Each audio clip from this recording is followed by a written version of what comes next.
The member for Aston. Thank you, Deputy Speaker. The Albanese Government's 2023-24 budget will help to rebuild and modernise our skills sector to ensure a stronger and more resilient economy. An additional $3.7 billion upon striking a 5-year national skills agreement with states and territories to ensure more access to vocational education and training, with TAFE at the centre.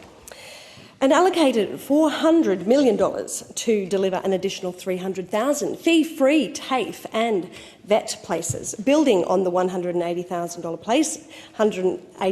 places we created in 2023, including 55,000 places in Victoria, underpinning our commitment to affordable vocational training. An increase in funding by an additional $54.3 million to critical Australian apprenticeship supports to improve completion rates, including for 2,170 apprentices currently in training in my electorate of Aston. The Albanese Government inherited the most significant national skills shortage in decades, and we are taking action by providing greater opportunities for Australians to acquire the skills they need to secure rewarding and sustainable employment in priority workforce areas, whether it's in clean energy, the care sector, agriculture, hospitality and tourism, construction, technology, or the need for sovereign capability in manufacturing. We must deliver these skills at a time of acute skills shortages.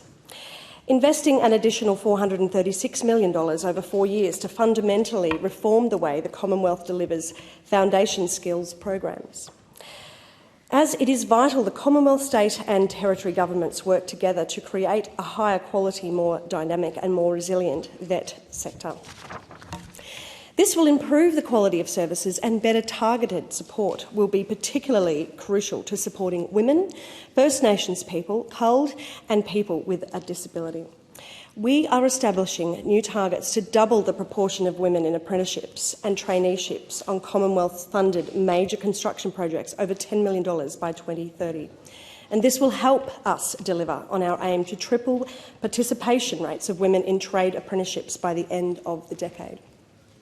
This will help $8.6 million to deliver Australian Skills Guarantee and introduce national targets for apprentices, trainees and paid cadets working on Australian government-funded major infrastructure and ICT projects. $42.2 million to develop a modern fit-for-purpose IT system for the VET student loan program. We are adjusting 2 of the 3 skills assessment pilots, which are delivering free and fast-tracked skills assessments and employability assessments to improve employment outcomes for onshore migrants, including humanitarian visa holders and partners of skilled migrants in priority occupations.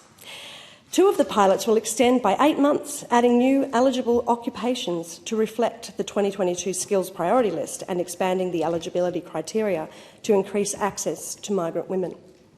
Recently, I was invited along to Ringwood training by Shane Vanderhyde, the centre manager, and a constituent of Aston, where I was given a tour of the Ringwood Training Centre and what the apprentices were currently working on.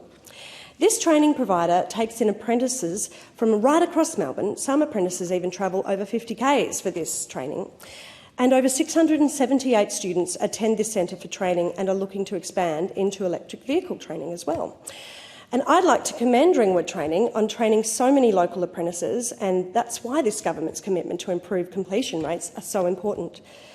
From the 2023-24 budget, the Albanese Government will be overhauling services and non-financial support provided to apprentices to ensure focus is on support for them to finish their training and qualify in trades that give them the best possible chance to secure a well-paid job. These changes deliver on our 2022 Jobs and Skills Summit commitment to improve the Australian apprenticeship system, strengthen support services to help apprentices complete their qualification, and increase the diversity of the apprentice workforce. This is about creating more opportunities and a more secure economy. Achieving that means tackling one of our greatest economic challenges in decades, the lack of skilled workers. The Albanese Government will set the skills and training sector back on the right path, enabling a better and more secure future for all Australians. Thank you. The member for